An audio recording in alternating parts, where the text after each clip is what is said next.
Hello नमस्कार साथियों, Dushyant civil classes में आप सभी लोगों का स्वागत है, हार्दिक अभिनंदन है। मेरे प्यारे साथियों, जैसा कि आप लोग भलीभांति परिचित हैं कि उत्तराखंड प्रवक्ता भर्ती परीक्षा के संदर्भ में और विशेष तौर पर इतिहास जैसी विषय वस्तु के संदर्भ में हम लोग फिलहाल अभी कुछ जो आपके महत्वपूर्ण सवाल हैं उनको डिस्कस करने का कार्य कर रहे हैं। ऑलरेडी हमने आपको ये बताने का कार्य किया है कि ये जो हमारा व्यवहार है ये व्यवहार निरंतर बना रहेगा। हो सकता है कि बहुत सारे विद्यार्थीगण इन तमाम प्रकार की बातों को अपने व्यक्तित्व में लेकर के चल रहे हों कि पाठ्यक्रम में बड़ा बदलाव होगा और हम अब जो कुछ भी कैलकुलेट करके चलेंगे पाठ्यक्रम के आने के बाद ही करेंगे। तो मेरे प्यारे साथियों, फिलहाल जो टॉपिक्स हम आपके सामने रख रहे हैं या जिन सवालों का वेरी स्ट्रॉन्ग प्रेजेंटेशन आपके सामने कर रहे हैं, पाठ्यक्रम कितना भी दाएं बाएं क्यों ना जाए ये तो बने रहेंगे। पाठ्यक्रम आपका कितना भी दाएं बाएं क्यों ना जाए ये बने रहेंगे और मैं लगातार अपनी पेड क्लासेस में इन बातों को समझाने का कार्य भी कर रहा हूं कि पाठ्यक्रम में बहुत बड़ा परिवर्तन तो नहीं है। हालांकि हम तो यही अपेक्षा करते हुए चलेंगे कि आपके पाठ्यक्रम में किसी भी प्रकार का कोई बदलाव ना हो। वर्तमान समय में जो पाठ्यक्रम आपके सामने बना हुआ है उसी पाठ्यक्रम को आधार बनाते हुए पिछले काफ़ी समय से आप लोग अपने तैयारी में बने हुए हैं। तो व्यक्तिगत तौर पर मेरी आपके आयोग से यही अपेक्षा रहेगी कि पाठ्यक्रम में किसी प्रकार की कोई समस्या नहीं है। जैसा पाठ्यक्रम है उसी हिसाब से क्या है आप विद्यार्थियों की परीक्षा का आयोजन कराते हुए चलेंगे। तो अभी ऐसा नहीं कि आप लोग ये मान के चलेंगे कि हम अगर एक भी सवाल डिस्कस करेंगे या मान लीजिए अगर हम किसी भी किताब का एक पेज पढ़ेंगे तो अब हम तभी पढ़ेंगे जब हमारे सामने क्या आ जाएगा, पाठ्यक्रम आ जाएगा। तो मेरे प्यारे साथियों, ऐसा नहीं होता है। हर विषय का अपना एक कोर एरिया होता है। अगर आप इतिहास की बात करेंगे, मैंने पहले भी आपको समझाया होगा कि प्राचीन भारतीय इतिहास बना ही रहेगा, मध्यकालीन भारतीय इतिहास बना ही रहेगा, आधुनिक भारतीय इतिहास बना ही रहेगा। विश्व इतिहास में परिवर्तन हो सकता है और विश्व इतिहास में परिवर्तन होने का मतलब ये है कि विश्व इतिहास के जो वर्तमान समय में आयाम आपके सामने बने हुए हैं, ये जो आपके आयाम हैं इनमें थोड़ी वृद्धि की जा सकती है और इनमें जो वृद्धि होगी वो वैश्वीकरण के मुद्दे को ध्यान में रखते हुए होगा। ये मेरा व्यक्तिगत तौर पर ऐसा क्या है मानना है। प्राचीन भारतीय इतिहास के संदर्भ में परिवर्तन हो सकता है। जैसा आप लोग देख रहे हैं कि प्राचीन भारतीय इतिहास के संदर्भ में एनसीईआरटी में काफ़ी परिवर्तन किए गए हैं। तो उसके हिसाब से क्या है आपके पाठ्यक्रम में मूलभूत परिवर्तन हो सकता है। लेकिन बात वही है कि जो आपके प्राचीन भारतीय इतिहास का कोर एरिया है वो कहीं नहीं जाएगा। मध्यकालीन भारतीय इतिहास को लेकर के मामला काफ़ी आप देख पा रहे हैं कि कंट्रोवर्शियल रहा है पिछले काफ़ी समय से। इवन जो आपका अकबर को लेकर के एनसीईआरटी में काफ़ी चेंजेस आपके सामने आए हैं। तो हो सकता है कि आपका जो कमीशन है आंशिक तौर पर इस प्रकार के जो परिवर्तन है इनको आधार बनाते हुए कुछ नया आपके सामने रख दे। लेकिन जो नया आपके सामने रखेगा वो आंशिक होगा, संपूर्ण नहीं होगा या एकदम नया नहीं होगा। ये बातें आप लोग समझ लें। जो नया होगा वो आंशिक होगा, संपूर्ण नहीं होगा और एकदम ऐसा नहीं होगा जिसको आपने पहले कभी पढ़ा नहीं है। तो मेरी आप सभी लोगों से ये अपेक्षा है कि जब विद्यार्थी जीवन में हम लोग तैयारी में होते हैं तो बड़ा मुद्दा इसी बात का होता है कि जो अंतिम दिन हमारे सामने आएगा उस दिन हमारा रिजल्ट क्या है। तो अभी आपको कितना भी क्यों ना पढ़ना पड़े, कितना भी अपने आप को कैलकुलेट क्यों ना कराना पड़े, सामाजिक व्यवहारों से अपने चारों ओर के लोगों से कितना भी अपने आप को काटते हुए क्यों ना चलना पड़े, आप ये सारे व्यवहार करो क्योंकि वैल्यू आपकी तभी जनरेट होगा, इंडिविजुअलिटी आपकी तभी इस्टेब्लिश होगा मेरे प्यारे साथियों, जब आपके हाथ में क्या होगा, आपका सिलेक्शन हो जाएगा। चर्चा में आगे बढ़ने से पहले मैं आज आप लोगों को यह भी समझाना चाहूंगा कि जिस पद के लिए आप अपने आप को तैयार कर रहे हैं यह पद बहुत बढ़िया है। मैंने पहले भी इस प्रकार की बातें रखी होंगी। बहुत ही बढ़िया पद है, ठीक है। तो जो आपकी रेस्पेक्टिव एग्जामिनेशन डेट्स आपके सामने आएंगी, ठीक है, उनके अकॉर्डिंग तो हमें कैलकुलेशन करनी ही है। लेकिन फिलहाल जो समय ना, एक एक दिन की वैल्यू है। आप समझो मेरी बात, एक एक दिन की वैल्यू है। अगर आप एक दिन भी अपना खराब करते हैं तो वो नुकसान आपका है, किसी और का नहीं है। तो आप अपने आप को यही समझाते हुए चलेंगे कि एक एक दिन की वैल्यू आपको जनरेट करना है। पर डे जो कैलकुलेशंस आपको करनी है वो तमाम प्रकार के कैलकुलेशन आपको करनी है तो करनी है। अगर हम पुराने नोटिफिकेशन के हिसाब से देखें तो इतिहास जैसी विषय वस्तु के संदर्भ में टोटल वैकेंसीज आपके सामने क्या थी? 25 थी। अब जैसा सुनने में आ रहा है कि 10 नवंबर के आसपास या 10 नवंबर के बाद आपका कोई नोटिफिकेशन जारी हो जाएगा और उसी के माध्यम से आपका जो पाठ्यक्रम रहेगा, परिवर्तन होता है, कैसा परिवर्तन होता है या पुराने पाठ्यक्रम को ही आगे बढ़ाया जाता है, वो तमाम प्रकार की बातें क्या हैं आपके सामने रख दी जाएंगी। तो मुझे उम्मीद है कि उसमें इतिहास जैसे विषय वस्तु के संदर्भ में जो आपके टोटल नंबर ऑफ सीट्स हैं उनमें थोड़ा वृद्धि भी हो जाए। और ये तमाम प्रकार की बातें मैं इंडिविजुअलिटी के हिसाब से कर रहा हूं। जो मुझे लगता है या जो बातें मुझे आपको समझानी है उन बातों को ही मैं आपके सामने क्या है कहीं ना कहीं रखने का कार्य कर रहा हूं। तो इसी संदेश के साथ मैं चर्चा का प्रारंभ करना चाहूंगा कि आप लोग अपने समय की बर्बादी ना करें, क्योंकि बड़ी पुरानी कहावत है कि विद्यार्थी जीवन में जिसने समय की बर्बादी की उसके हाथ कुछ आता नहीं है। और मैं बिल्कुल नहीं चाहूंगा कि ऐसा आपके साथ हो। इसलिए समय की जो उपयोगिता है या उसकी जो वैल्यू है या उसका जो मूल्य है उसे अपनाते हुए आप लोग व्यवहार करेंगे और अपनी तैयारी को गतिशीलता आपको क्या है लगातार देते रहना है। यह प्रक्रिया जो हमने आपके सामने प्रारंभ की है यह प्रक्रिया बनी रहेगी, है ना। यह प्रक्रिया बनी रहेगी। हम जितना सहयोग इन तमाम प्रकार के सवालों के माध्यम से आपका कर सकते हैं उतना सहयोग करते हुए चलेंगे। इतना ही नहीं, इन सवालों के साथ साथ हम आपको कुछ कक्षाएं भी उपलब्ध करवाएंगे जो YouTube पर ही आपके सामने आएंगी और जो क्या रहेंगी, निःशुल्क ही रहेंगी। तो वो जो कक्षाएं आपकी होंगी जिनमें हम थ्योरी को डिस्कस करने की बात करेंगे, तो मैं ऐसे टॉपिक आपके सामने लाने वाला हूं जो टॉपिक, मान लीजिए अगर मैं प्राचीन भारतीय इतिहास के संदर्भ में आपको कुछ पढ़ा रहा हूं तो प्राचीन भारतीय इतिहास के संदर्भ में आपकी नींव तैयार करने का काम करेंगे। या मध्यकालीन भारतीय इतिहास के संदर्भ में मैं कुछ पढ़ाने का कार्य कर रहा हूं तो मध्यकालीन भारतीय इतिहास के संदर्भ में आपकी नींव तैयार करने का कार्य करेंगे। वो व्यवहार भी हमको क्या है आपके सामने रखना है। बहरहाल आप लोग अपने आप को जागरूक करेंगे, तैयार करेंगे बिल्कुल, और बिल्कुल भी समय की बर्बादी नहीं करेंगे। आज का जो टॉपिक हमारे सामने है ये भारतीय राष्ट्रीय आंदोलन के धरातल पर एक एक्टिविटी आपको दिखाई पड़ती है मेरे प्यारे साथियों, जिसका नाम क्या होता है, होम रूल लीग मूवमेंट। हम सभी लोग भली भांति इन बातों को जानते हैं कि होम रूल लीग मूवमेंट जैसी एक्टिविटी जो हमारे सामने आती है इसके जो मेजर करैक्टर्स हैं, मेजर करैक्टर्स का मतलब क्या हो जाता है कि किस किसने इसको संचालित करने का कार्य किया। तो मेजर करैक्टर्स जो आपके बनते हैं, एक और आपके सामने कौन आते हैं, बीजी तिलक आते हैं, और एक और आपके सामने कौन आती हैं, एनी बेसेंट आती हैं। हम ये भी जानते हैं कि होम रूल लीग मूवमेंट का जो गोल था यानी कि जो लक्ष्य था वो स्वराज की प्राप्ति थी। हम ये भी जानते हैं कि होम रूल लीग मूवमेंट के संदर्भ में जो स्वराज जैसा लक्ष्य आपके सामने आता है उसकी डेफिनेशन बाल गंगाधर तिलक के अकॉर्डिंग अलग है और एनी बेसेंट के अकॉर्डिंग क्या है, अलग है।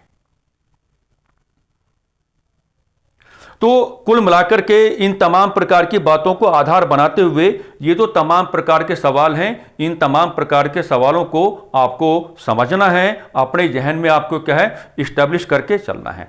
मैंने बार बार कहा है कि यदि आप प्रवक्ता का एग्जामिनेशन देने जा रहे हैं तो इतिहासकारों के जो आपके कमेंट्स हैं वो आपके लिए क्या हो जाते हैं, गागर में सागर हो जाते हैं। और यहाँ पर होम रूल लीग मूवमेंट के संदर्भ में जो वेरी फर्स्ट क्वेश्चन आज का आपके सामने है वो बिल्कुल इसी टिप्पणी पर आधारित है।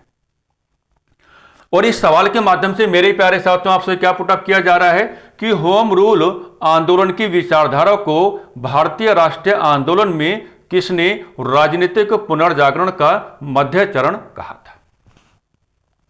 तो यहां सबसे पहले आपको काम क्या करना है, सबसे पहले काम आपको यह करना है कि यहां पर जो मध्य चरण का डिस्कशन है इसका मतलब क्या हो जाता है। तो जब आप इस मध्य चरण को यहां पर कैलकुलेट करने का कार्य करेंगे तो आप क्या करेंगे, देखिए है ना, सवालों के साथ इस प्रकार के कैलकुलेशंस आपको करनी पड़ती हैं। यदि आप सवालों के साथ इस प्रकार के कैलकुलेशंस करेंगे तो आपका बहुत बड़ा फायदा होगा। मेरे प्यारे साथियों, सवाल कभी भी ऐसे अटेम्प्ट नहीं होता है कि आपने सवाल को देखा और आपने तुरंत आंसर लगा दिया। हम जो कुछ पढ़ते हैं, जो कुछ समझते हैं, जो कुछ लिखते हैं या जिन मूल्यों के साथ हम विद्यार्थी जीवन में अपना जीवन व्यतीत करने का कार्य करते हैं, उन तमाम प्रकार की बातों को हमें आधार बनाना होता है और पेपर पर हमें क्या है कैलकुलेशंस करनी होती हैं। और उन्हीं कैलकुलेशंस के बिहाफ पर या उन्हीं कैलकुलेशंस के आलोक में कहीं ना कहीं क्या है हमारे सामने हमारे जो रेस्पेक्टिव आंसर्स हैं वो आ जाते हैं। तो इस सवाल में सबसे पहले आपको समझना है कि मध्य चरण का मतलब क्या होगा। तो देखो, जब आप मध्य चरण को कैलकुलेट करने की बात करेंगे तो एक और आप किसको लेकर चलेंगे, कांग्रेस को। एक और आप किसको लेकर चलेंगे, कांग्रेस को आप लेकर चलेंगे। और यहां पर कांग्रेस को आप कहां जोड़ते हुए चलेंगे, आप कांग्रेस को जब 1906 में जोड़ने की बात करेंगे तो कांग्रेस का क्या दिखाई पड़ेगा आपको, कैलकाटा सेशन आपको दिखाई पड़ेगा। कांग्रेस का क्या दिखाई पड़ेगा आपको, कैलकाटा सेशन आपको दिखाई पड़ेगा। यानी कि कांग्रेस का कलकत्ता अधिवेशन क्या है मेरे प्यारे साथियों, आपको यहां पर दिखाई पड़ेगा। हम सभी लोग जानते हैं कि कांग्रेस का ये जो 1906 वाला कैलकाटा सेशन आपके सामने आता है, इस सेशन में ही कांग्रेस ने अपना लक्ष्य क्या बनाया था। तो कांग्रेस ने जो अपना गोल बनाया था, तो कांग्रेस का गोल आपके सामने क्या आता है, स्वराज आता है। कांग्रेस का गोल क्या आता है, स्वराज आता है। यानी कि इस सेशन में कांग्रेस की ओर से सबसे पहली बार यह कहा गया था कि हम अब क्या चाहते हैं, स्वराज की प्राप्ति चाहते हैं। एक कैलकुलेशन तो आपको यह करनी है, मध्य चरण को आप जब आप अपने आप को यहां पर क्या है समझाने का कार्य करेंगे। एक जो कनेक्टिविटी आपको करनी है वो ऐसे करना है, आप कांग्रेस को लेते हुए चलेंगे और कांग्रेस के साथ आप किसको जोड़ने की बात करेंगे, महात्मा गांधी को जोड़ने की बात करेंगे। और इनको आप कहां लेकर के जाएंगे, 1920 एडी में आप लेकर के जाएंगे। और 1920 एडी में आपको क्या मिलेगा मेरे प्यारे साथियों, नॉन कोऑपरेशन मूवमेंट क्या है आपको दिखाई पड़ेगा। और अच्छी बात क्या है, अच्छी बात यह है कि नॉन कोऑपरेशन मूवमेंट का गोल भी आपको क्या नजर आता है, नॉन कोऑपरेशन मूवमेंट का गोल भी आपको क्या नजर आता है, स्वराज आपको नजर आता है। क्या नजर आता है मेरे प्यारे साथियों, स्वराज आपको क्या है नजर आता है। तो एक और आप कांग्रेस का कैलकाटा सेशन दिखाएंगे 1906 वाला, वहां कांग्रेस की डिमांड आपको क्या दिखानी है, स्वराज आपको दिखाना है। और एक और आप क्या दिखाएंगे, 1920 में आप जाएंगे, यहां भी कांग्रेस को आप कैलकुलेट करेंगे, लेकिन यहां कांग्रेस के साथ जुड़ाव किसका दिखाना है, महात्मा गांधी का दिखाना है। और आप लोग जानते हैं कि भारतीय राष्ट्रीय आंदोलन के धरातल पर नॉन कोऑपरेशन मूवमेंट जो है ये पहली मास एक्टिविटी मानी गई थी। ये पहली क्या है, मास एक्टिविटी मानी गई थी, जिसका संचालन मुख्य तौर पर क्या है महात्मा गांधी की ओर से किया गया था। तो असल में ये जो आपका होम रूल लीग मूवमेंट जैसा कार्यक्रम आपके सामने आया है, ये इन दोनों के बीच क्या है, एक म्यूचुअल कनेक्टिविटी है। ये इन दोनों के बीच क्या है, एक म्यूचुअल कनेक्टिविटी है। ये इन दोनों को क्या है कनेक्ट करने का काम कर रहा है। तो मध्य चरण का मतलब यह होगा कि यहां पर जो होम रूल लीग मूवमेंट है वो ये जो मैंने कैलकुलेशन आपके सामने रखी है, इनके बीच क्या है एक पारस्परिक संबंध दर्शाने का कार्य करता है, या इनके बीच क्या है एक म्यूचुअल रिलेशनशिप दिखाने का कार्य करता है। और ऐसा मैंने इस नाते कहा क्योंकि आप लोग जानते हैं, मैंने अभी भी आपको समझाया था कि होम रूल लीग मूवमेंट का भी गोल आपके सामने क्या है, तो गोल आपके सामने क्या आता है, स्वराज ही आपके सामने आता है। स्वराज ही क्या है, आपके सामने आता है। स्वराज ही क्या है, आपके सामने आता है। साथ ही साथ आपको यह भी बताना पड़ेगा कि होम रूल लीग मूवमेंट के माध्यम से स्वराज जैसे मुद्दे को या स्वराज जैसी मांग को एक तरीके से हम कह सकते हैं कि नया जीवन दिया गया था। क्यों? क्योंकि जब 1906 में कांग्रेस ने अपने कलकत्ता सेशन में अपना गोल क्या बनाया था, स्वराज की प्राप्ति बनाया था, तो अगले ही वर्ष 1907 में क्या है, कांग्रेस का विभाजन हो गया। और जैसे ही कांग्रेस का विभाजन आपके सामने आया तो कांग्रेस अपनी इस डिमांड को लेकर के, मैंने हमेशा कहा है, 10 कदम भी आगे नहीं बढ़ पाई थी। तो यहां पर जो कांग्रेस की जो पुरानी डिमांड है, जो 1906 में आपके सामने आता है, उसी डिमांड को आप यहां पर आधार बनाएंगे और उसी डिमांड को आधार बनाते हुए आप ये कहेंगे कि होम रूल लीग मूवमेंट ने इसी डिमांड को नया जीवन देने का कार्य किया। इसी डिमांड को क्या है, एक प्रकार से नया जीवन देने का कार्य किया। और इसी डिमांड की जो कनेक्टिविटी है वो कहां कराने का कार्य किया, किसके साथ, नॉन कोऑपरेशन मूवमेंट के साथ। इसी डिमांड की जो कनेक्टिविटी है वो कहां कराने का कार्य किया, नॉन कोऑपरेशन मूवमेंट के साथ। तो ये मध्य चरण मैंने आपको यहां पर क्या है, समझाने का कार्य कर दिया। अगली बात क्या है, होम रूल आंदोलन की विचारधारा को भारतीय राष्ट्रीय आंदोलन में किसने राजनीतिक पुनर्जागरण का, है ना, मध्य चरण तो आपने समझ लिया है। अब यहां पर जो आपका यह राजनीतिक पुनर्जागरण है, इसका मतलब यह हो जाएगा कि जब कांग्रेस ने 1906 के अपने कलकत्ता सेशन में अपना गोल क्या बनाया था, स्वराज बनाया था। और जब अगले ही साल कांग्रेस का विभाजन हुआ तो कांग्रेस अपने इस गोल को लेकर के 10 कदम भी आगे नहीं बढ़ पाई थी। 10 कदम भी आगे नहीं बढ़ पाई थी, यानी कि कांग्रेस के पास कोई सफलता नहीं है। तो कांग्रेस की पुरानी डिमांड को ही जन जागरण में लाने का कार्य किसने किया, या कांग्रेस की पुरानी डिमांड को ही जनता के बीच रखने का कार्य किसने किया, तो यहां पर होम रूल लीग मूवमेंट ने किया। और इसका मतलब क्या होगा यहां पर राजनीतिक पुनर्जागरण होगा। और ये जो आपका प्रॉपर कमेंट है, ये कमेंट किसकी ओर से आया था, बिपिन चंद्र की ओर से आया था। ये जो आपका प्रॉपर कमेंट है ये किसकी ओर से आया था, बिपिन चंद्र की ओर से आया था। तो मैंने इस एक सवाल के माध्यम से आपको यह समझाने का कार्य किया है कि आप केवल सवाल को अटेम्प्ट ही करने का कार्य नहीं करेंगे, बल्कि सवाल को देखने के बाद जो कुछ भी आपको आता है उस हिसाब से आप लोग क्या है, अपने रेस्पेक्टिव कैलकुलेशंस करने का कार्य करेंगे। मेरे पास एक तरीका और था कि मैं सीधा इसका आंसर आपको बता देता और मैं अगले सवाल की ओर बढ़ जाता, लेकिन आप लोग जानते हैं कि मेरा व्यवहार वैसा नहीं है। मैं आपको सिखाना चाहता हूं, समझाना चाहता हूं कि सवालों को कैसे पकड़ा जाता है, सवालों को कैसे कैलकुलेट किया जाता है, सवालों को कैसे अटेम्प्ट किया जाता है, क्योंकि आपकी सफलता बहुत बड़ा मुद्दा है यहां पर। तो सवाल नंबर 1 को आप लोग क्या है, इस प्रकार से अटेम्प्ट करके चलेंगे और इसका आंसर आपका क्या हो जाएगा, बिपिन चंद्रा क्या हो जाएगा, इसका यहां पर राइट आंसर हो जाता है। अब बात करते हैं किसकी, क्वेश्चन नंबर 2 की। आ जाओ, अब बात करते हैं क्वेश्चन नंबर 2 की। ये हमारे पास सवाल नंबर 2। अब इस सवाल नंबर 2 के माध्यम से क्या पूछा गया है, देखिएगा, एनी बेसेंट द्वारा चलाए गए होम रूल आंदोलन का जो नेचर है, यानी कि जो स्वरूप है, वो किस विचारधारा के सबसे निकट है। हम लोग जानते हैं कि एनी बेसेंट का जो भारत में आगमन हुआ था, हम सभी लोग जानते हैं कि एनी बेसेंट का जो भारत में आगमन हुआ था वो कब हुआ था, अभी 1893 एडी में हुआ था, यानी कि 1893 ईस्वी में हुआ था। और हम सब लोग ये भी जानते हैं कि भारत आगमन के पश्चात एनी बेसेंट का जो सबसे सकारात्मक जुड़ाव आपको दिखाई पड़ता है वो थियोसॉफिकल सोसाइटी के साथ दिखाई पड़ता है। और आप लोग जानते होंगे कि थियोसॉफिकल सोसाइटी क्या है, एक समाज सुधार कार्यक्रम है या एक समाज सुधार क्या है, संगठन है, जिसका उद्देश्य क्या रहा कि पश्चिमी सभ्यता या पश्चिमी सभ्यताओं के हिसाब से भारतीय सामाजिक व्यवस्था को एक नया जीवन देने का कार्य करना।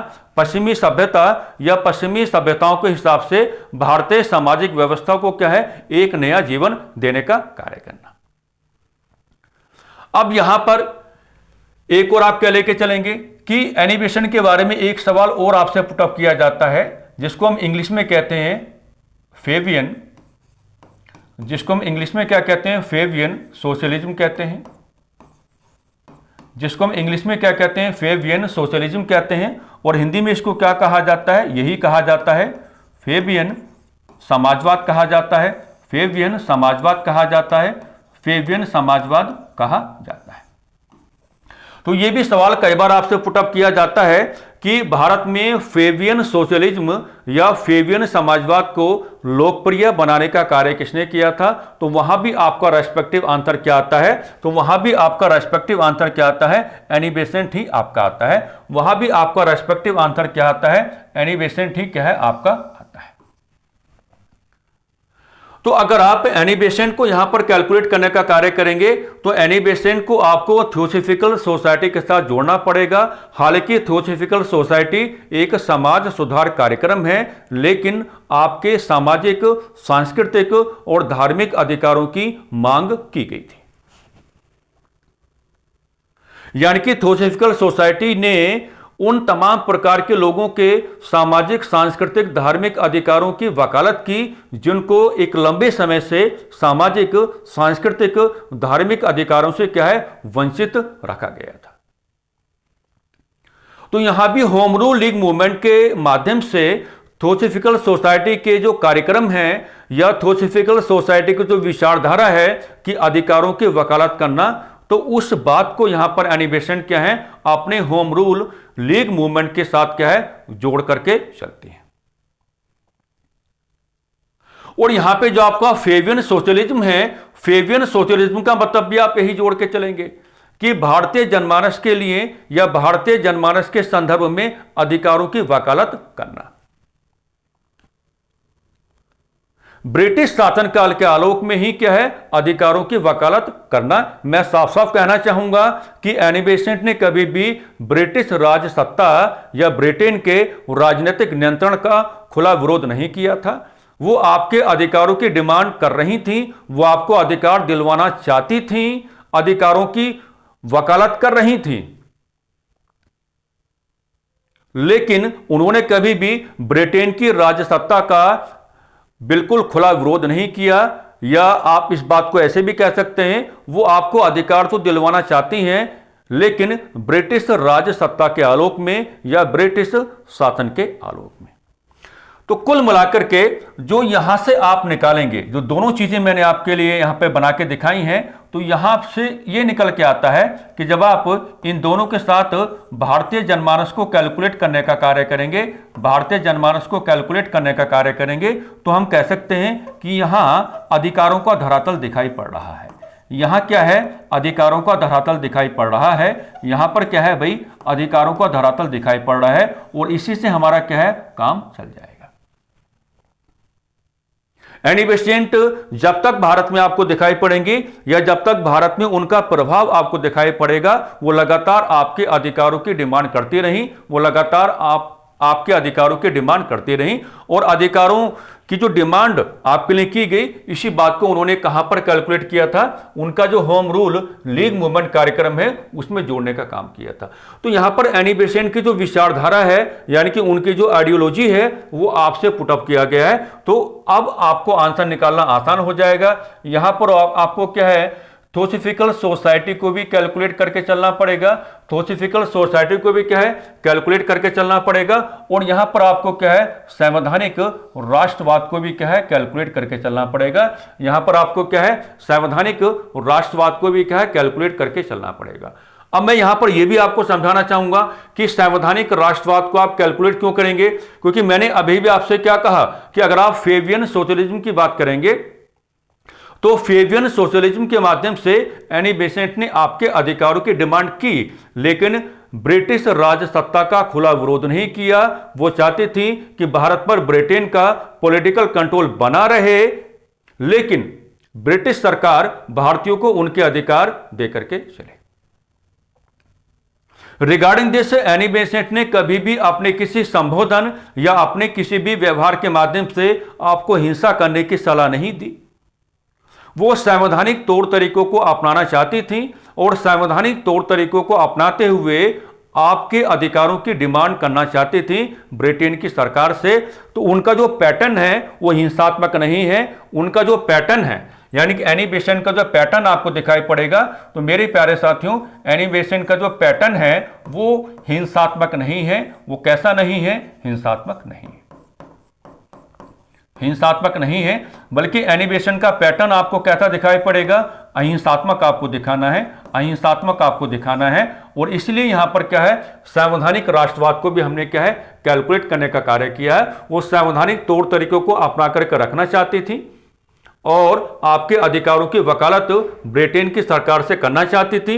उन्होंने आपको हिंसा करने की कभी सलाह नहीं दी, या उनकी ओर से ऐसी कोई भी सलाह आपको नहीं दी गई जिसका उद्देश्य है ब्रिटिश सरकार के अगेंस्ट जाना हो किसी भी मामले में। तो यहां पर विचारधारा को आपको कैलकुलेट करना था, तो विचारधारा में आप ये ऑप्शन जो है बिल्कुल सही आपका हो जाता है। यानी कि क्वेश्चन नंबर 2 का जो आपका मेरे प्यारे साथियों राइट आंसर यहां पे बनेगा, A will be the right answer.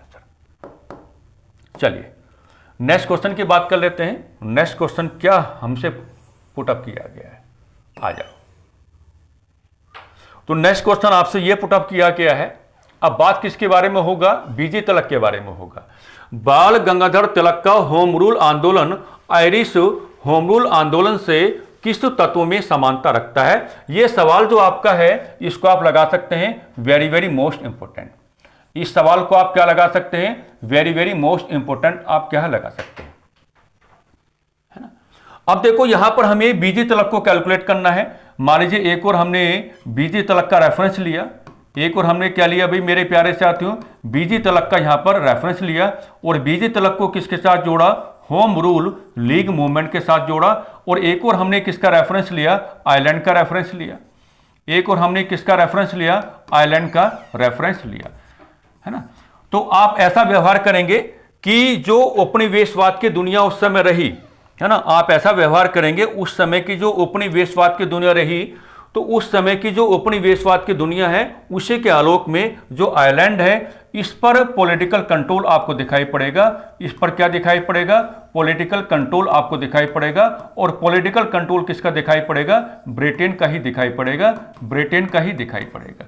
लेकिन यहाँ के जो लोग हैं, यहाँ के जो लोग हैं इन्होंने क्या की? इन्होंने अपने अधिकारों की वकालत की। यहाँ के जो लोग हैं इन्होंने क्या किया मेरे प्यारे साथियों? अपने अधिकारों की वकालत की। और जब अपने अधिकारों की वकालत करने का कार्य किया तो इन्होंने भी क्या चलाया था? इन्होंने भी जो कार्यक्रम चलाया था उस कार्यक्रम का नाम आपको क्या बताना है? उस कार्यक्रम का नाम भी आपको क्या बताना है?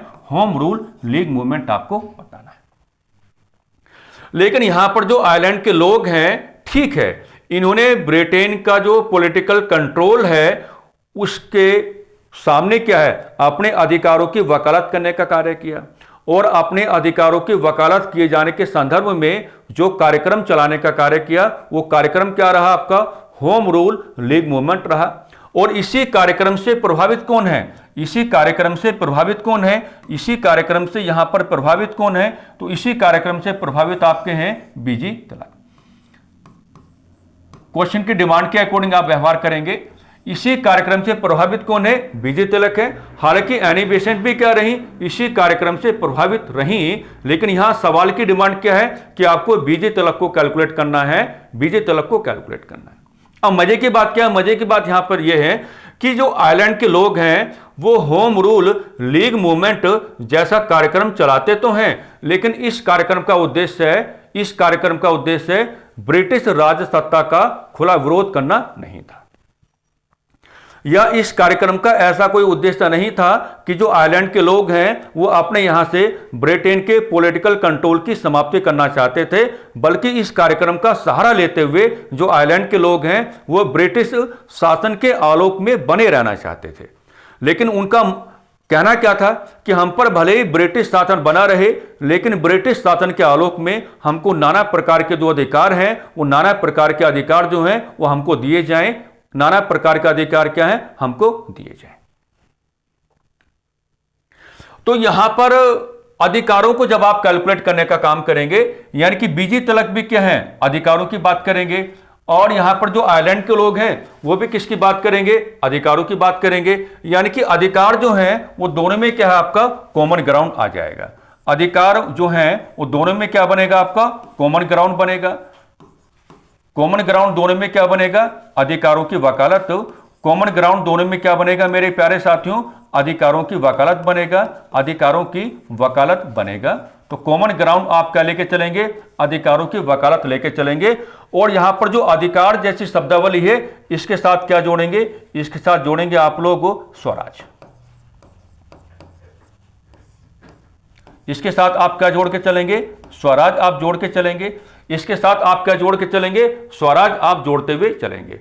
आयरलैंड के लोग भी क्या हैं, होम रूल लीग मूवमेंट के माध्यम से स्वराज की प्राप्ति करना चाहते हैं, एक प्रकार से अपने अधिकारों की प्राप्ति करना चाहते हैं। स्वराज की प्राप्ति करना या एक प्रकार से अपने अधिकारों की प्राप्ति करना, उसका मतलब क्या होगा कि भले ही उन पर ब्रिटेन का पॉलिटिकल कंट्रोल बना रहे, लेकिन स्थानीय स्तर पर जो शासन संबंधी व्यवहार हैं, स्थानीय स्तर पर जो शासन संबंधी व्यवहार हैं, उन शासन संबंधी व्यवहारों में जो आयरलैंड के लोग हैं उनको प्रतिभाग करने का अधिकार दिया जाए।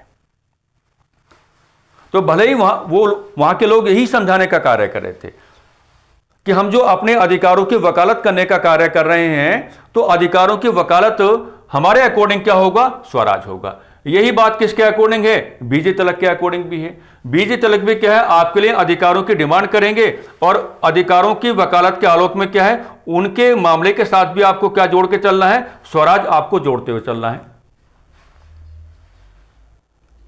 तो अधिकारों की वकालत ये तो अपने आप में क्या हो जाएगा, कॉमन ग्राउंड हो जाएगा।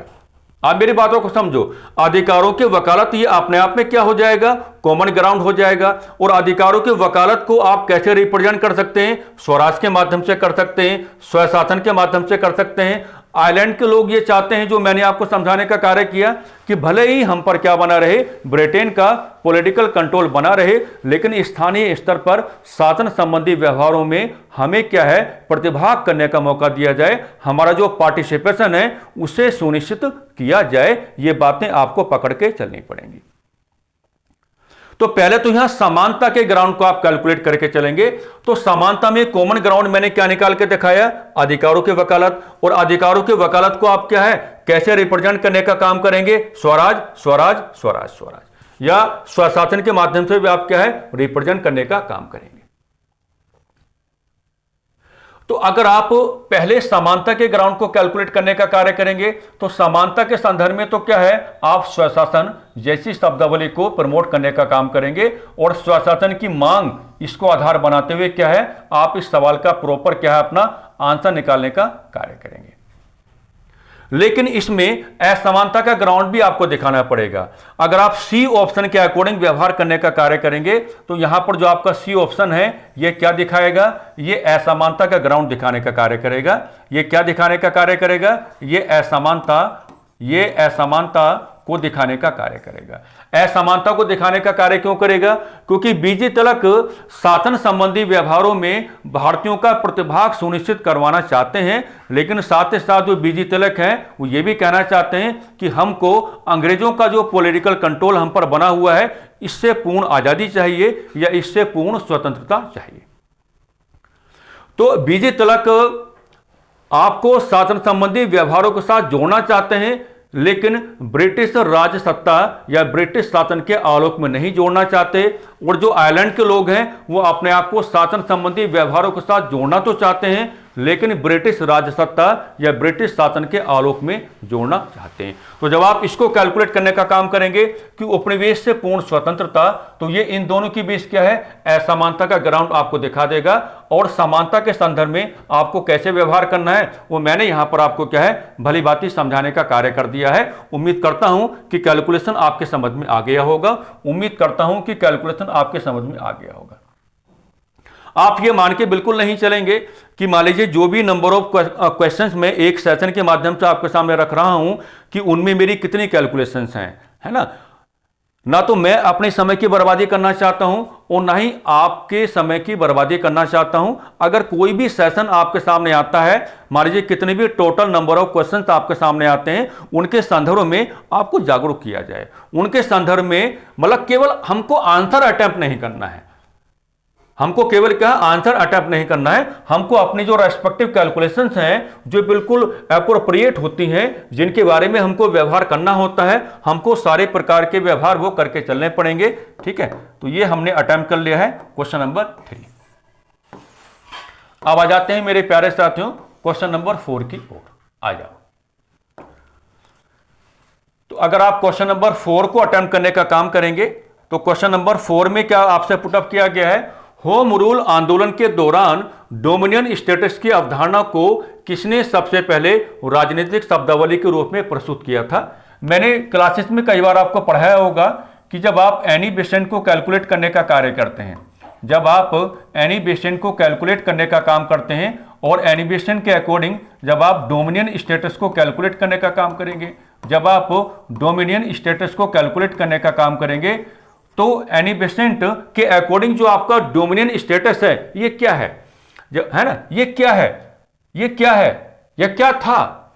तो आप ऐसा व्यवहार करेंगे। आपने क्या कहा, इंडिया, इंडिया के आपने क्या बनाए, मामले आपने बनाए, दो तरह से बांट दो, बाह्य मामले, बाह्य मामले, और एक और क्या लेके चलो, आंतरिक मामले लेके चलो, एक और क्या लेके चलो, आंतरिक मामले आप लेके चलो। तो एनी बेसेंट का जो डोमिनियन स्टेटस है उसको अगर आपको एक लाइन में डिफाइन करना हो तो वो ये कहना चाह रही थी डोमिनियन स्टेटस के माध्यम से कि बाह्य मामले जो हैं, अब बाह्य मामलों का मतलब क्या होगा, केंद्र हो जाएगा, आंतरिक मामलों का मतलब क्या हो जाएंगे, प्रांत हो जाएंगे। तो वो ये समझाना चाह रही थी कि बाह्य मामले अर्थात केंद्र ये किसके कंट्रोल में रहे, ये ब्रिटेन के कंट्रोल में बना रहे, ये किसके कंट्रोल में बना रहे, ब्रिटेन के कंट्रोल में बना रहे। और जो आंतरिक मामले हैं यानी कि जो प्रांतीय स्तर के मामले हैं ये किसको हैंडओवर कर दिए जाएं, ये इंडियंस को हैंडओवर कर दिए जाएं, यानी कि ये क्या है, भारतीयों को सौंप दिए जाएं। इसलिए आप कहेंगे कि होम रूल लीग मूवमेंट के दौरान उनका जो स्वराज है वो डोमिनियन स्टेटस के माध्यम से आपके सामने आता है। अगर आप उनके स्वराज को कैलकुलेट करने का कार्य करेंगे तो उनका जो स्वराज है वो डोमिनियन स्टेटस के माध्यम से आपके सामने आता है। यानी कि वो चाहती थी कि केंद्रीय स्तर पर ब्रिटेन का ही पॉलिटिकल कंट्रोल बना रहे, लेकिन प्रांतीय स्तर पर जो शासन संबंधी व्यवहार हैं वो इंडियंस को हैंडओवर कर दिए जाएं, वो इंडियंस को हैंडओवर कर दिए जाएं। यही उनका डोमिनियन स्टेटस है और यही उनका क्या है, होम रूल लीग मूवमेंट के दौरान क्या है, स्वराज है। एनी बेसेंट ने संपूर्ण स्वतंत्रता की बात नहीं की, मैं बार बार आपको समझा रहा हूं, वो ब्रिटेन का पॉलिटिकल कंट्रोल आप पर बना करके रखना चाहती थी, लेकिन ब्रिटेन के पॉलिटिकल कंट्रोल के आलोक में ही, देखो उसके आलोक में ही क्या है, आपको शासन संबंधी व्यवहारों के साथ जोड़ना चाहती थी या आपको आपके जो अधिकार हैं वो दिलवाना चाहती थी। तो अगर हम बात करेंगे होम रूल लीग मूवमेंट के दौरान डोमिनियन स्टेटस की अवधारणा को किसने सबसे पहले राजनीतिक शब्दावली के रूप में प्रस्तुत करने का कार्य किया, तो आंसर जो बनेगा आपका, तो आंसर आपका क्या हो जाएगा, एनी बेसेंट हो जाएगा। आंसर क्या हो जाएगा आपका, एनी बेसेंट हो जाएगा। और यही हम कहेंगे कि एनी बेसेंट की यहां पर डोमिनियन स्टेटस को लेकर के जो कैलकुलेशन है यही बाद में जाकर के क्या बनती है, आधार बनती है। यह भी अपने आप में एक सवाल है। और आधार किसका बनेगी, नेहरू रिपोर्ट का बनेगी। आधार किसका बनेगी, नेहरू रिपोर्ट का बनेगी, क्योंकि हम भली बात जानते हैं कि नेहरू रिपोर्ट के माध्यम से हमने क्या है, डोमिनियन स्टेटस की डिमांड की थी। हम भली बातें जानते हैं कि नेहरू रिपोर्ट के माध्यम से क्या है, हमने डोमिनियन स्टेटस की डिमांड की थी। तो इस सवाल का क्वेश्चन नंबर 4 का राइट आंसर क्या होगा आपका, सी होगा। यानी कि एनी बेसेंट को क्या है, आप आंतरिक रूप में यहां पर क्या मेरे प्यारे साथियों लेकर के चलेंगे। चलो नेक्स्ट क्वेश्चन देख लेते हैं, आ जाओ।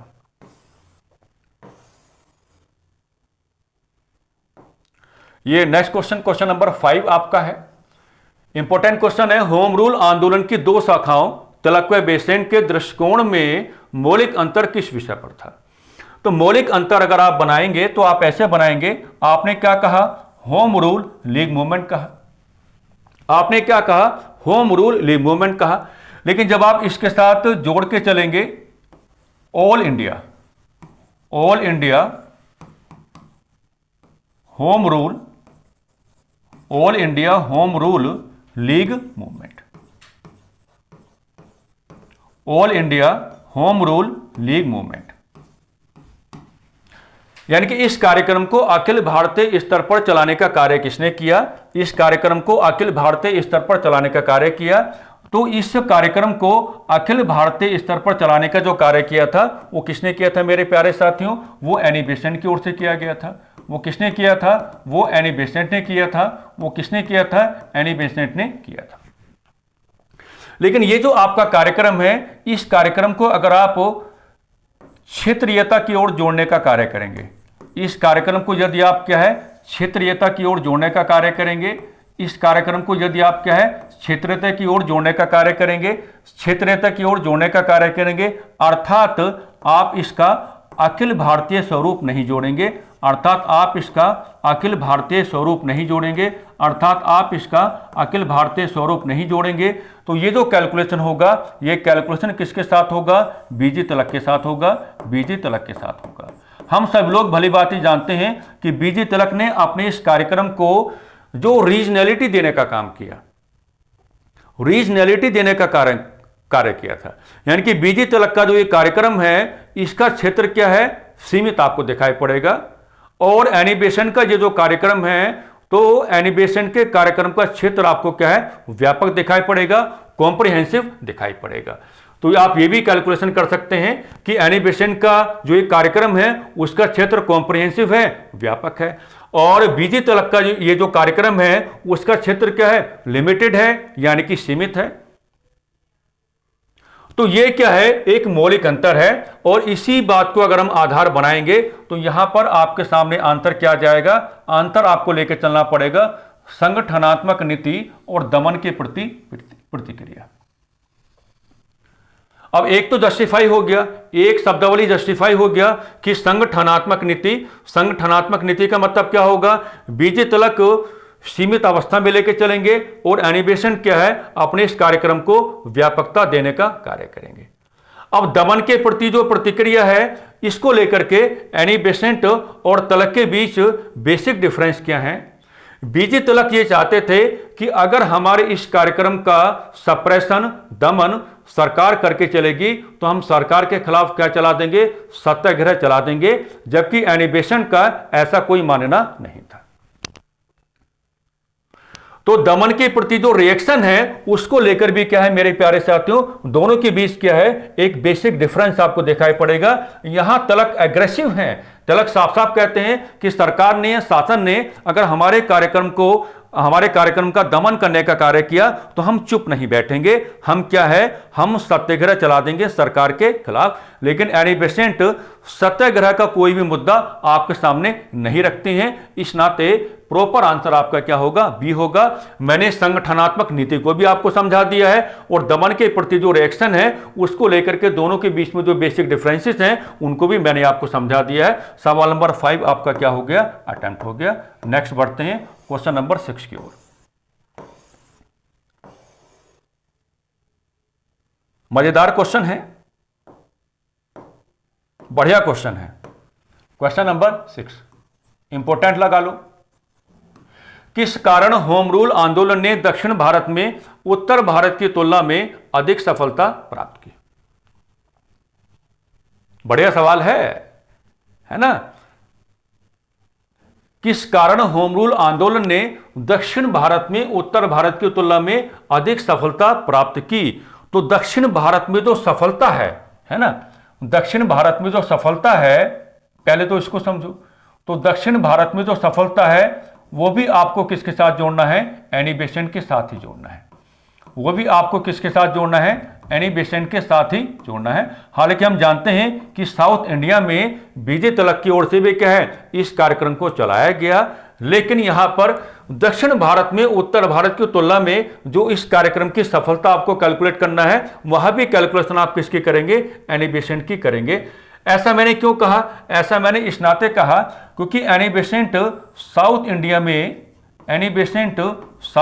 में पहले से ही एक्टिव हैं और पहले से एक्टिव किसको लेकर हैं? थियोसॉफिकल सोसाइटी को लेकर है। एनी बेसेंट साउथ इंडिया में पहले से एक्टिव हैं और पहले से एक्टिव किस बात को लेकर हैं? थियोसॉफिकल सोसाइटी को लेकर हैं। और थियोसॉफिकल सोसाइटी को लेकर के दक्षिण भारत में जो उन्होंने नाना प्रकार के समाज सुधार कार्यक्रम करा करके दिखाए, उन्हीं तमाम प्रकार के जो समाज सुधार कार्यक्रम हैं, उन्होंने ही दक्षिण भारत में इनकी जो लोकप्रियता है उसमें काफी वृद्धि करने का कार्य किया था। तो जब आप थियोसॉफिकल सोसाइटी का प्रभाव लेकर के चलेंगे तो आप बता देंगे कि ये कार्यक्रम दक्षिण भारत में उत्तर भारत की तुलना में अधिक सफलता प्राप्त करेगा, और दक्षिण भारत में अधिक सफलता किसकी ओर से प्राप्त करेगा? एनी बेसेंट की ओर से प्राप्त करेगा। तो यहां पर जो प्रॉपर आंसर हो जाएगा, ये ए ऑप्शन आपका क्या हो जाता है? राइट आंसर आपका हो जाता है। ए ऑप्शन आपका क्या हो जाता है मेरे प्यारे साथियों? राइट आंसर आपका हो जाता है। नेक्स्ट देखेंगे हम लोग यहां पर क्वेश्चन नंबर 7 की बात कर लेते हैं। आ जाओ।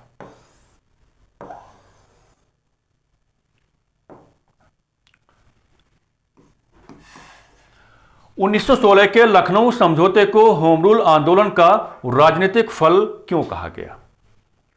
है ना, 1916 के लखनऊ समझौते को होम रूल आंदोलन का राजनीतिक फल क्यों कहा गया? 1916 के लखनऊ समझौते को होम रूल आंदोलन का राजनीतिक फल क्यों कहा गया? पहले मैं इसका क्या है आंसर आपको बताना चाहूंगा।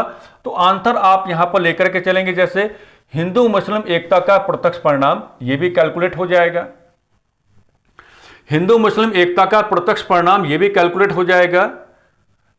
स्वशासन या स्वराज की जो मांग है वो कांग्रेस के एजेंडे में शामिल, यह भी कैलकुलेट हो जाएगा।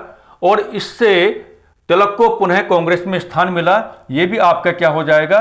कैलकुलेट हो जाएगा। यानी कि आंसर तो आप क्या लेके चलेंगे? ऑल ऑफ द अबव लेके चलेंगे। यानी कि सवाल का आंसर क्या होगा? डी आपका यहां पर क्या होगा? राइट आंसर हो जाएगा। देखो एक बात मेरी मानो, यहां पर जो आपका होम रूल लीग मूवमेंट जैसा कार्यक्रम है, इसने क्या है? एनी बेसेंट और तिलक को क्या है? नजदीक लाने का कार्य किया था। इसने क्या है? एनी बेसेंट और तिलक को क्या है? नजदीक लाने का कार्य किया था। और अगर आप मोहम्मद अली जिन्ना की बात करेंगे तो मोहम्मद अली जिन्ना का भारतीय राष्ट्रीय आंदोलन के धरातल पर जो पहला पदार्पण है वो होम रूल लीग मूवमेंट के साथ ही है। यानी कि हम ये कह सकते हैं कि एनी बेसेंट तथा मोहम्मद अली जिन्ना के बीच क्या है? संबंध काफी अच्छे रहे। इस बात का प्रमाण इस बात में निहित है कि जब नॉन कोऑपरेशन मूवमेंट के दौरान महात्मा गांधी ने अपने संरचनात्मक कार्यक्रमों का प्रस्तुतिकरण किया था, तो एनी बेसेंट और मोहम्मद अली जिन्ना दोनों ने साथ मिलकर के विरोध किया था और महात्मा गांधी को राजनीतिक रूप से क्या है? बच्चा कहने का कार्य किया था। तो पहली बात तो यहां पर आंसर तो मैंने बता दिया। आपको यह समझना है कि होम रूल लीग मूवमेंट जैसे कार्यक्रम ने तिलक और एनी बेसेंट को नजदीक लाने का कार्य किया। और दूसरी बात आपको यहां पर यह भी जोड़ते हुए चलना है कि इसी कार्यक्रम के माध्यम से भारतीय राष्ट्रीय आंदोलन के धरातल पर मोहम्मद अली जिन्ना ने अपना पदार्पण करने का कार्य किया था, अपना इंट्रोडक्शन कराने का कार्य किया।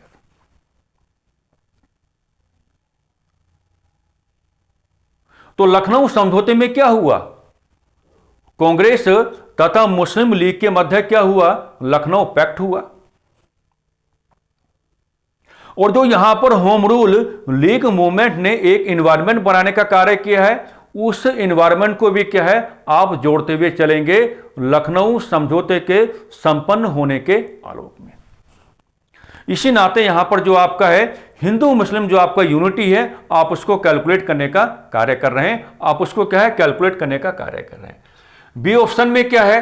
हालांकि हम जानते हैं कि कांग्रेस ने सबसे पहली बार अपने 1906 के कैलकाटा सेशन में स्वराज को शामिल किया था, लेकिन हम ये भी समझ चुके हैं कि स्वराज जैसी उस डिमांड को आधार बनाते हुए जो कांग्रेस है वो 10 कदम भी आगे नहीं बढ़ पाई थी।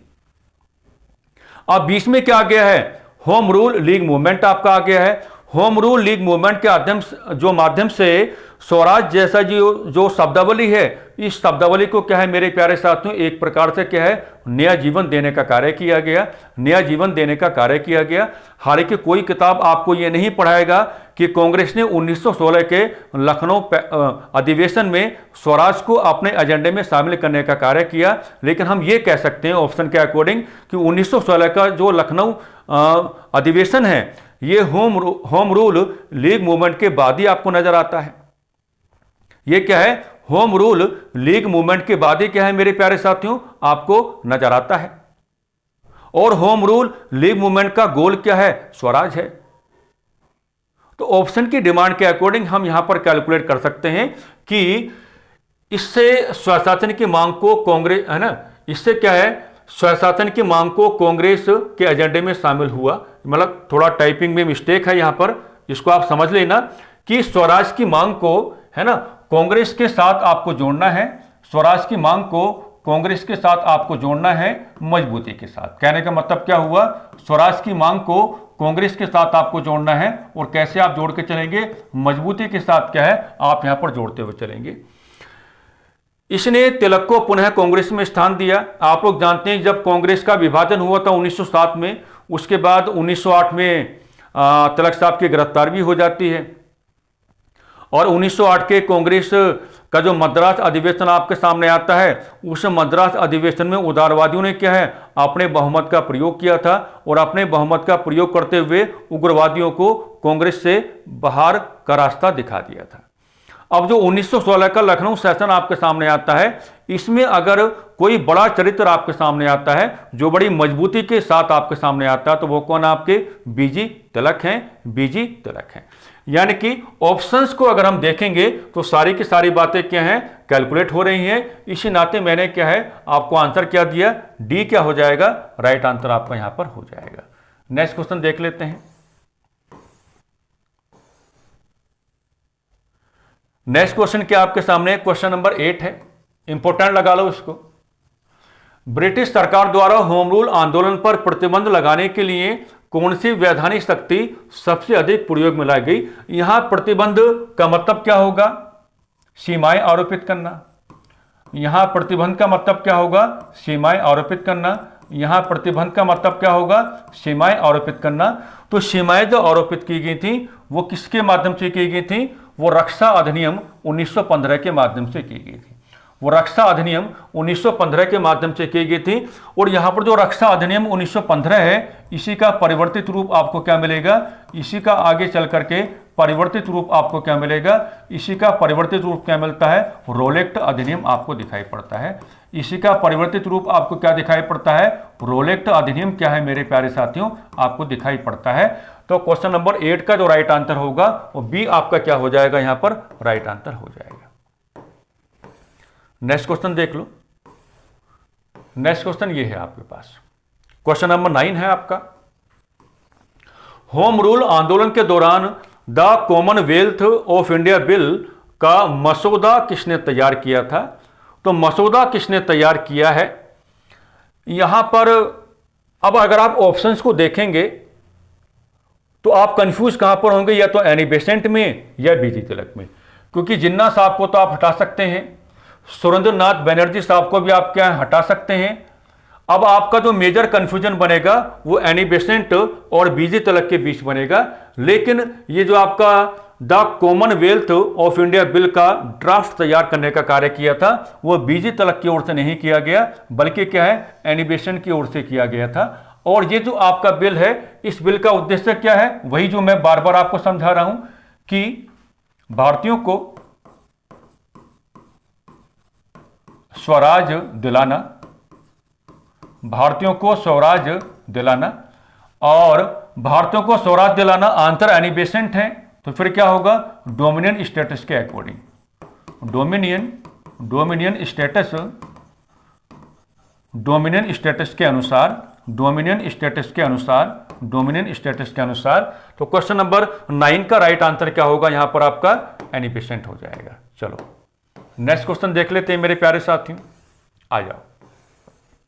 बढ़िया सवाल है जी, बहुत ही बढ़िया सवाल आया है। Question number 10, very very most important. किसने कहा था कि होम रूल आंदोलन ने भारतीय राजनीति को जन आंदोलन का रूप दिया? किसने कहा कि होम रूल आंदोलन ने भारतीय राजनीति को जन आंदोलन का रूप देने का कार्य किया? किसने कहा कि होम रूल आंदोलन ने भारतीय राजनीति को जन आंदोलन का रूप देने का कार्य किया? तो ये जो आपका कोटेशन है, ये जो आपका कमेंट है, ये किसका था? महात्मा गांधी का था। ये किसका था? महात्मा गांधी का था। और इसका मतलब क्या होगा? इसका मतलब ये होगा कि कांग्रेस को हालांकि कांग्रेस का शुरुआत में समर्थन नहीं मिल पाया था, लेकिन जैसे ही एनी बेसेंट को गिरफ्तार किया गया था तो बाद में कई सारे जो कांग्रेसी हैं वो इस कार्यक्रम के साथ जुड़ जाती हैं, तो जुड़ जाते हैं मतलब, तो कांग्रेस को जनता के बीच लोकप्रियता दिलाई, कांग्रेस को जनता के बीच लोकप्रियता दिलाई, कांग्रेस को जनता के बीच लोकप्रियता दिलाई, कांग्रेस को जनता के बीच लोकप्रियता दिलाई। और इसके साथ जोड़ के चलेंगे महात्मा गांधी, महात्मा गांधी, महात्मा गांधी के पहले की स्थिति, महात्मा गांधी के पहले की स्थिति, महात्मा गांधी के पहले की स्थिति। क्योंकि जो वास्तविक लोकप्रियता है जनमानस के मध्य कांग्रेस को दिलाने का कार्य महात्मा गांधी करेंगे, लेकिन यहां पर महात्मा गांधी के पहले की स्थिति जो आप कैलकुलेट करेंगे तो वो क्या है, वो आप कह सकते हैं कि जो होम रूल आंदोलन है इसने क्या है कांग्रेस को जनता के बीच लोकप्रियता दिलाने का कार्य किया। वही गांधी जी कह रहे हैं कि किसने कहा था कि होम रूल आंदोलन ने भारतीय राजनीति को जन आंदोलन का रूप देने का कार्य किया। तो राइट आंसर क्या होगा आपका, महात्मा गांधी हो जाएगा क्वेश्चन नंबर 10 का। आ जाओ क्वेश्चन नंबर 11 की बात करते हैं। भाई क्या सवाल आया है, अरे भाई क्या सवाल आया, देखो जरा सवाल को देखो तो सही एक बार, 500% लगा लो। एनी बेसेंट की गिरफ्तारी पर ब्रिटिश संसद में किसने औपचारिक प्रश्न उठाए थे? तो यहां पर जो आपका आंसर होगा एडविन मॉन्टेग होगा, एडविन मॉन्टेग। राइट आंसर क्या होगा आपका, एडविन मॉन्टेग। एडविन मॉन्टेग जो हैं इन्होंने एनी बेसेंट की गिरफ्तारी को ब्रिटिश संसद में उठाने का कार्य किया था। इन्होंने एनी बेसेंट की गिरफ्तारी को ब्रिटिश संसद में उठाने का कार्य किया था और इनका कोटेशन आया था एनी बेसेंट की गिरफ्तारी को। बहुत ही बढ़िया सवाल है भाई, एनी बेसेंट की गिरफ्तारी को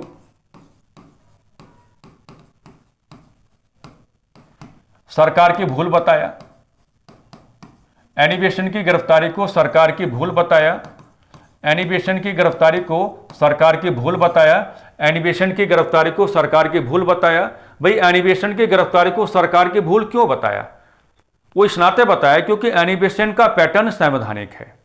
एनी बेसेंट अपने इस कार्यक्रम के माध्यम से लोगों को एग्रेसिव नहीं बनाना चाहती हैं, वो संवैधानिक तौर तरीके अपनाना चाहती हैं और संवैधानिक सीमाओं में रहते हुए क्या है अपने इस कार्यक्रम का संचालन करवाना चाहती थी, अपने इस कार्यक्रम का क्या संचालन करवाना चाहती थी। तो उन्होंने कहा कि आपने भूल कर दी है, एक महिला अगर अपने कार्यक्रम का संचालन कर रही है लेकिन आप ये तो देखो व्यवहार क्या है, पूर्णतः संवैधानिक है, उसके बाद भी आप उनकी गिरफ्तारी करते हैं, तो ये आपकी क्या है एक प्रकार की भूल है। तो 11 का राइट आंसर क्या होगा आपका, ए आपका राइट आंसर यहां पर क्या हो जाता है।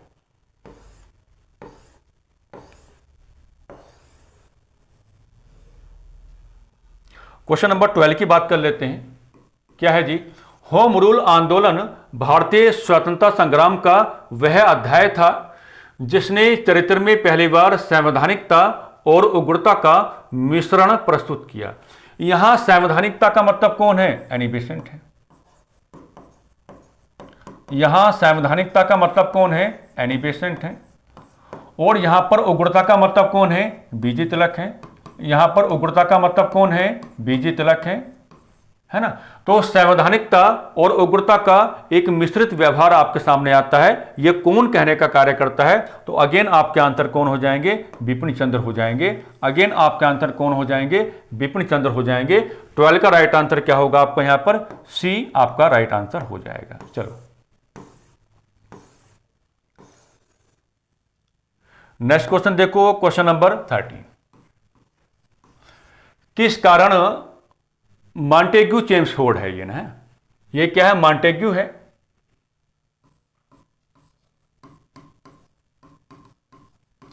किस कारण मॉन्टेग्यू चेम्सफोर्ड सुधारों की घोषणा के बाद होम रूल आंदोलन का ह्रास हुआ, यानी कि होम रूल आंदोलन जो है वो कमजोर पड़ा।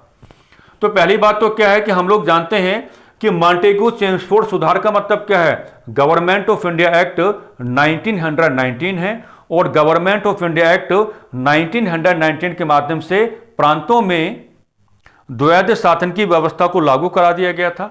और प्रांतों में जब द्वैध शासन की व्यवस्था को लागू करा दिया गया था, इसी के माध्यम से क्या है, प्रांतीय स्तर पर आपको स्वराज या स्वशासन देने की बात कही गई थी। हालांकि वो संपूर्ण स्वराज नहीं था, वो क्या था, आंशिक था। यानी कि प्रांतीय स्तर के जो आपके शासन संबंधी व्यवहार हैं उनमें भारतीयों की भागीदारी को सुनिश्चित तो कराया गया, लेकिन जो अंग्रेज हैं वो भी अपना हस्तक्षेप बना करके रख सकते थे। तो सुधारों ने स्वशासन की मांग को आंशिक रूप से स्वीकार कर लिया। ये कैलकुलेट हो रहा है। नेतृत्व में वैचारिक विभाजन, और वैचारिक विभाजन का मतलब क्या है कि बाद में डिफरेंसेस आ जाते हैं। बाद में क्या है, डिफरेंसेस आ जाते हैं।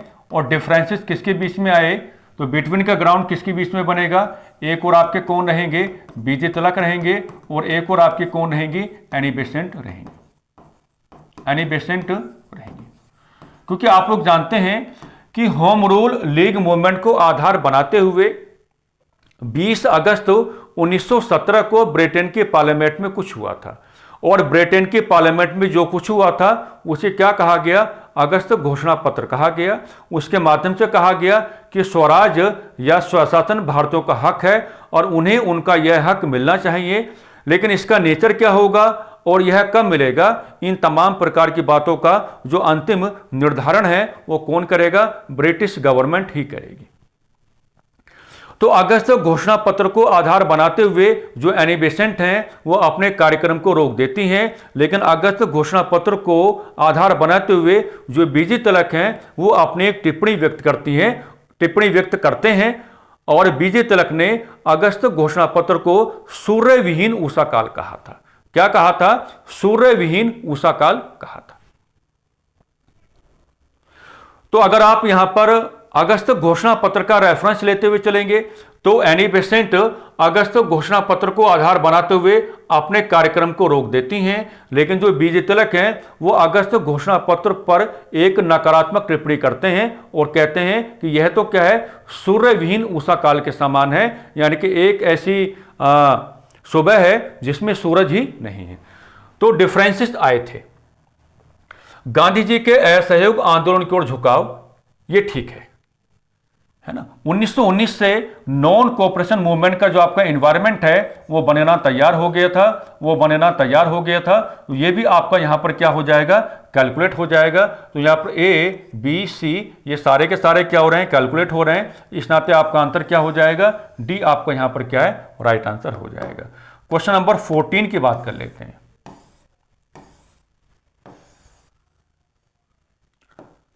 अब यहां पर भी कंफ्यूजन हो सकता है।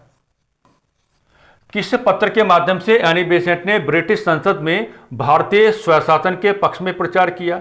तो यहां पर जो आपके समाचार पत्र हैं ये दोनों ही किसके हैं, एनी बेसेंट के हैं। ये दोनों ही किसके हैं, एनी बेसेंट के हैं। और सवाल किस पर आधारित है, एनी बेसेंट पर ही आधारित है। अब दोनों ही समाचार पत्र किसके हैं, ये एनी बेसेंट के हैं, लेकिन आपको होम रूल लीग मूवमेंट को आधार बनाना है। और होम रूल लीग मूवमेंट को जब आप लोग आधार बनाने का कार्य करेंगे तो आपको यह कहना होगा कि यहां पर जो कॉमनवेल है, तो कॉमनवेल जैसे समाचार पत्र के माध्यम से ब्रिटेन के पार्लियामेंट में स्वराज या स्वशासन के मुद्दे के पक्ष में क्या है, प्रचार करने का कार्य किया था।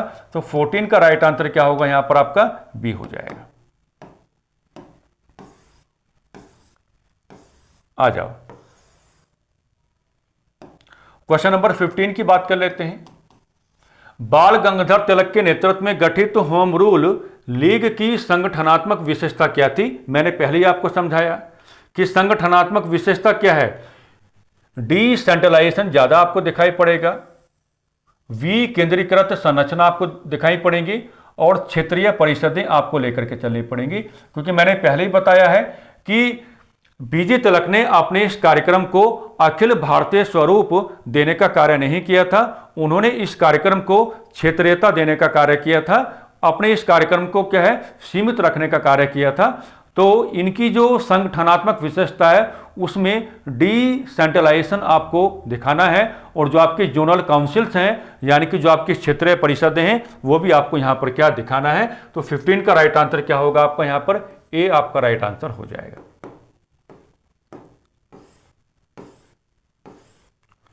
क्वेश्चन नंबर 16 की बात कर लेते हैं। आ जाओ, क्या है, क्या पूछा गया है। होम रूल आंदोलन के अंतर्गत स्वराज की परिभाषा तिलक और एनी बेसेंट के दृष्टिकोण से किस प्रकार भिन्न है। तिलक का स्वराज पूर्ण स्वतंत्रता के निकट था आप कहेंगे, और एनी बेसेंट का स्वराज ब्रिटिश साम्राज्य के भीतर था। यही बातें हम कर रहे हैं शुरुआत से ही। तो बीजी तिलक अपने स्वराज को डिफाइन करते हैं, और जब अपने स्वराज को डिफाइन करने का कार्य करते हैं तो ये बताते हैं कि भी हम तो आज़ादी चाहते हैं, हम तो स्वतंत्रता चाहते हैं। जबकि एनी बेसेंट जब अपने स्वराज को डिफाइन करती हैं तो वो स्वतंत्रता की बातें नहीं करती हैं, बल्कि आपको ये समझाने का कार्य करती हैं कि भारत पर ब्रिटेन का राजनीतिक नियंत्रण बना रहे, लेकिन उसी के आलोक में क्या है, भारतीयों को कुछ अधिकार दिए जाएं। तो 16 का राइट आंसर क्या होगा आपका, ए आपका राइट आंसर यहां पर हो जाएगा। 17 की बात कर लेते हैं। क्या सवाल आया है भाई, अगेन लगाओ 500%। किस भारतीय समाचार पत्र ने एनी बेसेंट को भारत की नई जोन ऑफ आर्क यानी कि new zone of arc, new zone of arc कहने का कार्य किया। तो यहां जो रेफरेंस आपको लेना है अमृत बाजार पत्रिका का आपको लेना है। हालांकि ये पत्रिका थी, कोई बात नहीं है, सवाल में थोड़ा समाचार पत्र टाइप हो गया है। ये क्या है, अमृत बाजार पत्रिका है। अमृत बाजार पत्रिका के साथ आप किसको जोड़ के चलते हैं, शिशिर कुमार घोष को जोड़ के चलते हैं। शिशिर कुमार घोष, आप किसको जोड़ के चलते हैं, शिशिर कुमार घोष को जोड़ के चलते हैं। और न्यू जोन ऑफ आर्क का मतलब क्या होगा, न्यू जोन ऑफ आर्क का मतलब क्या होगा कि स्वराज के मुद्दे को एक नई पहचान दिलाना, स्वराज के मुद्दे को एक नई पहचान दिलाना, एक नई पहचान दिलाना, एक नई पहचान दिलाना, स्वराज के मुद्दे को एक नई पहचान दिलाना। तो इसका राइट आंसर क्या हो जाएगा आपका, अमृत बाजार पत्रिका क्या है, इस सवाल का राइट आंसर है 17 का। आ जाओ, क्वेश्चन नंबर 18 की बात कर लेते हैं मेरे प्यारे साथियों। क्या पूछा गया आपसे, आ जाओ। 18 में है, होम रूल आंदोलन के दौरान भारतीय मुस्लिम समुदाय की जो भागीदारी है वो सीमित क्यों रही, है ना। हालांकि एनी बेसेंट के साथ मोहम्मद अली जिन्ना का जुड़ाव हमने किया है, वो एक अलग बात है, लेकिन ये सच्चाई है कि होम रूल आंदोलन के दौरान जो मुस्लिम पार्टिसिपेशन है या जो आपका मुस्लिम कोऑपरेशन है वो वेरी लिमिटेड आपको दिखाई पड़ेगा। वो वेरी लिमिटेड क्या है आपको दिखाई पड़ेगा, वेरी लिमिटेड क्या है आपको दिखाई पड़ेगा। यहां इस सवाल का आंसर जो आप लेके चलेंगे, लीग के स्वतंत्र एजेंडे के कारण। अब लीग का मतलब यहां पर क्या है, बीजी तिलक प्लस एनी बेसेंट, बीजी तिलक प्लस एनी बेसेंट। स्वतंत्र एजेंडे का मतलब क्या हो जाएगा, तो स्वतंत्र एजेंडे का मतलब क्या हो जाएगा, मुस्लिम लीग से भिन्न, मुस्लिम लीग से भिन्न। यानी कि मामला चाहे बीजी तिलक का हो या मामला चाहे एनी बेसेंट का हो, इन्होंने मुस्लिम लीग के जो रेस्पेक्टिव कार्यक्रम रहे उस समय, उन कार्यक्रमों को प्रमोट करने का कार्य नहीं किया या उन कार्यक्रमों के अकॉर्डिंग व्यवहार नहीं किया। वैसे भी मामला बीजी तिलक का है, तो आप जानते हैं कि बीजी तिलक ने 1893 में गणपति महोत्सव का आयोजन किया था और 1895 में क्या है, शिवाजी महोत्सव का आयोजन किया था। अपने राष्ट्रवाद को या अपने राष्ट्रवादी विचारों को जनमानस के समक्ष रखने का कार्य किया था। तो तब से जो मुस्लिम समाज है उनसे काफी क्या था, नाखुश था। तो यहां पर 18 का राइट आंसर क्या होगा आपका, ए ऑप्शन आपका क्या हो जाएगा, राइट आंसर आपका हो जाएगा। नेक्स्ट क्वेश्चन देखते हैं, क्वेश्चन नंबर 19। क्या पूछा गया है भाई, होम रूल आंदोलन के पश्चात भारतीय राजनीति में कौन सा वैचारिक परिवर्तन स्पष्ट हुआ? तो कौन सा वैचारिक परिवर्तन स्पष्ट हुआ? तो इसका आंसर जो आप लेके चलेंगे, संविधानवाद से प्रत्यक्ष जन आंदोलन की ओर क्या है? ट्रांजिशन है, यानी कि क्या है? संक्रमण है। संविधानवाद से प्रत्यक्ष जन आंदोलन की ओर क्या है? संक्रमण है। और यहां पर असल में जो आपका प्रत्यक्ष जन आंदोलन है, यह शब्दावली ज्यादा महत्वपूर्ण है। प्रत्यक्ष जन आंदोलन का मतलब क्या होगा कि अब आप नॉन कोऑपरेशन मूवमेंट को यहां पर कैलकुलेट कर सकते हैं। नॉन कोऑपरेशन मूवमेंट से पहले आप क्या है? नॉन कोऑपरेशन मूवमेंट से पहले आप क्या है? जो आपका रोलेक्ट सत्याग्रह रहा, आप उसको भी क्या है? कैलकुलेट कर सकते हैं। आप रोलेक्ट सत्याग्रह को भी क्या है? आप लोग यहां पर कैलकुलेट कर सकते हैं। तो हम कह सकते हैं कि संविधानवाद से प्रत्यक्ष जन आंदोलन की ओर क्या? संक्रमण। और यहां पर संविधानवाद का मतलब क्या है? एनी बेसेंट के तौर तरीके। एनी बेसेंट के तौर तरीके। एनी बेसेंट आपको क्या है? जन आंदोलन करने की सलाह नहीं देती हैं। एनी बेसेंट आपको क्या है? बहिष्कार कार्यक्रम को अपनाने की सलाह नहीं देंगी। एनी बेसेंट आपको क्या है?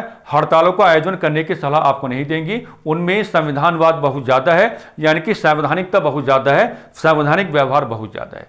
लेकिन अब क्या होगा? एक संक्रमण आपको दिखाई पड़ेगा, है ना? यानी कि मामला भारतीय राष्ट्रीय आंदोलन का जो ग्राउंड है वो बढ़ता हुआ आपको मिलेगा। और बढ़ता हुआ किस रूप में आपको मिलेगा? प्रत्यक्ष जन आंदोलन की ओर।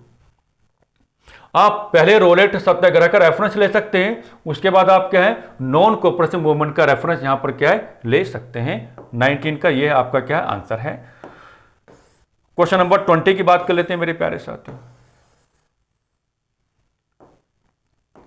तो क्वेश्चन नंबर 20 का मतलब क्या है? यहां पर यदि होम रूल आंदोलन ना हुआ होता तो भारतीय राष्ट्रीय कांग्रेस का राजनीतिक स्वरूप किस दिशा में जाता? यदि होम रूल आंदोलन ना हुआ होता तो भारतीय राष्ट्रीय कांग्रेस का राजनीतिक स्वरूप, यानी कि जो पॉलिटिकल करैक्टर है, वो किस डायरेक्शन में जाता? तो डायरेक्शन को जब आप कैलकुलेट करने का कार्य करेंगे तो डायरेक्शन का मतलब क्या हो जाएगा? तो डायरेक्शन का मतलब यह हो जाएगा कि कांग्रेस जो है वो सीमित जनाधार के आधार पर आगे बढ़ती है।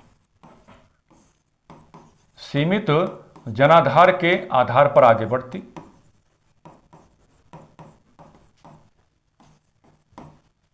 सीमित जनाधार के आधार पर आगे बढ़ती। सीमित जनाधार के आधार पर क्या है? आगे बढ़ती। अब यहां पर सीमित जनाधार का मतलब क्या होगा? तो सीमित जनाधार का मतलब क्या होगा?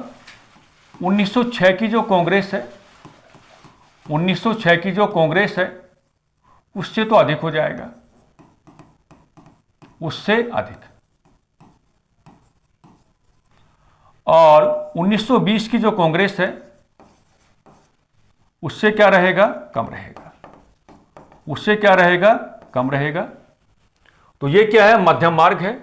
तो हम कह सकते हैं कि पूर्ण रूप से मध्यम मार्ग, पूर्ण रूप से क्या है? मध्यम मार्ग। ठीक है। तो ये आपके होम रूल लीग मूवमेंट के बारे में कुछ सवाल थे। हालांकि आज का सेशन हमारा थोड़ा टाइम टेकन रहा और डिस्कशन काफ़ी ज़्यादा हो गया है, पर इसमें फ़ायदा तो आप ही का है, भला तो आप ही का है। बातें मैंने शुरुआत में आपको समझाती थी और उन तमाम प्रकार की बातों के आधार पर क्या है? आप व्यवहार करने का कार्य करेंगे। इस सेशन के माध्यम से काफ़ी कुछ मैंने आपको सिखाने का कार्य कर दिया है। अगर आप अच्छे से जुड़ाव करके चलेंगे तो आपका व्यक्तित्व क्या है? सकारात्मक तौर पर क्या होगा मेरे प्यारे साथियों? जागरूक होगा। हमने शुरुआत में बता दिया सेशन के, ये कार्यक्रम आपका बना रहेगा, ये कार्यक्रम आपका चलता रहेगा। आपको परेशानी या दुविधा में आने की कोई आवश्यकता नहीं है। ठीक है। तो इन्हीं सकारात्मक शब्दावलियों के आलोक में हम आज की चर्चा को थोड़ा विराम देना चाहेंगे। नमस्कार।